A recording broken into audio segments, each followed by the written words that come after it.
जानते हैं बाजार का हाल। निफ्टी बैंक एक्सपायरी के दिन बाजार में उतार चढ़ाव रहा। आईटी शेयर्स के चलते बाजार में थोड़ा जोश तो दिखा, पर सेंसेक्स निफ्टी गिरावट के साथ बंद हुए। सेंसेक्स 139 पॉइंट गिरा तो निफ्टी 37 पॉइंट फिसलकर बंद हुआ। हालांकि mid cap small cap index में बढ़त दिखाई दी। स्टॉक्स को लेकर बाजार में क्या हलचल रही, इसकी डिटेल्स लेते हैं कंचन नौटियाल से। तो कंचन, आपसे जानना चाहेंगे कि आज किन शेयर्स में गिरावट और कहां तेजी दिखाई दी।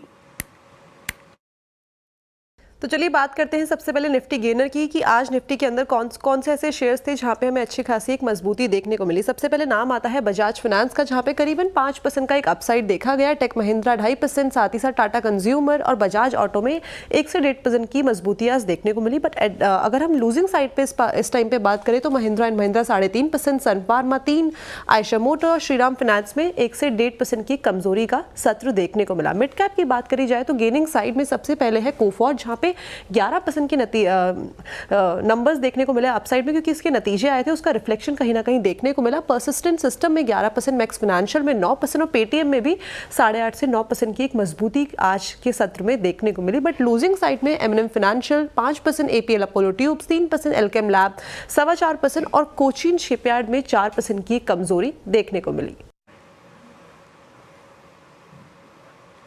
शुक्रिया कंचन मार्केट अपडेट के लिए। तो इस दिवाली कुछ धमाकेदार हो जाए। दिवाली अवसर होता है शुभ निवेश का। इस खास मौके के लिए हम आपके लिए लेकर आए हैं कुछ विस्फोटक निवेश आइडिया, ब्रोकरेज के कुछ ऐसे टॉप पिक्स जो आपके पोर्टफोलियो को समृद्धि और रोशन वाला बना देंगे।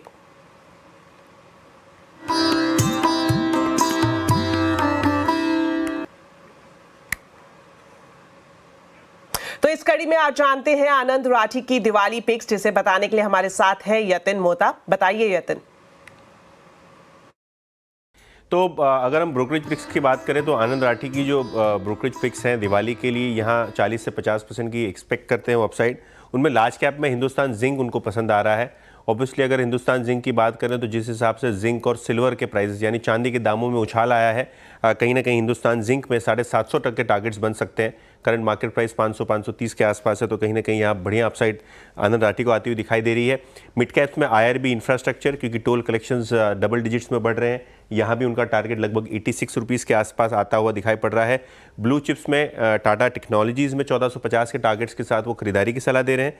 इसके अलावा जुपिटर वैगन्स 700 से 760 रुपये प्रति शेयर के हिसाब से यहाँ इनको टारगेट्स आते हुए दिखाई दे रहे हैं। और पीएसयूज़ में 2 स्टॉक्स उनको पसंद आ रहे हैं, जीआरएससी जहाँ 2650 का टारगेट है और बीईएमएल जहाँ 5400 तक के टारगेट्स आ सकते हैं आनंद राठी के हिसाब से।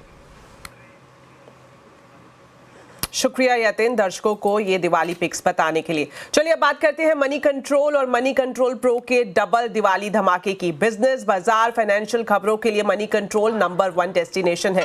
सितंबर महीने के ताजा आंकड़े बताते हैं कि मनी कंट्रोल ने अपनी लीडरशिप को ज्यादा मजबूत करते हुए अपने निकटतम प्रतिद्वंदी ईटी को बड़े मार्जिन से पीछे छोड़ दिया है।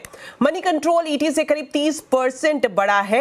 53.16 मिलियन यूनिक विजिटर्स के साथ मनी कंट्रोल नंबर 1 पोजीशन में है, जबकि ईटी के पास 41.37 मिलियन ही है, यानी ईटी के मुकाबले करीब 12 मिलियन यूनिक विजिटर्स ज्यादा हैं। पेज व्यूज और टाइम स्पेंड मामले में भी मनी कंट्रोल ईटी के मुकाबले काफी आगे है।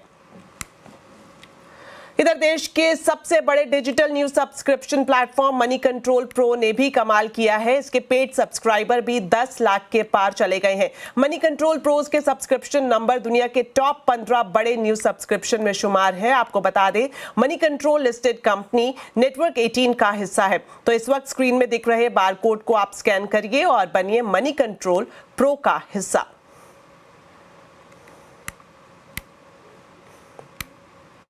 आ रहा